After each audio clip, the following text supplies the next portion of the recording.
ஒரு இருண்ட பகுதி, இன்னொரு பாதி மிகச்சிறந்த மெய்யியல் பகுதி. இந்திய விடுதலை போரை நடத்திய நூல் பகவத்கீதை.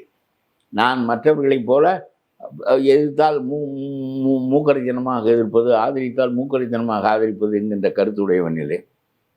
இந்திய விடுதலை போரை நடத்திய நூலே பகவத்கீதை தான். காந்தியை, திலகரை, நம்முடைய பாரதியை, ராஜாஜியை, அவ்வளவு பேரையும், வினோபாவை, அவ்வளவு பேரையும் வழிநடத்திய நூல் பகவத்கீதை. தன்னலமற்று பற்றற்று செயல்பட வேண்டும் என்கின்ற மூல கருத்தை அவர்கள் கீதையிடமிருந்து தான் பெற்றார்கள்.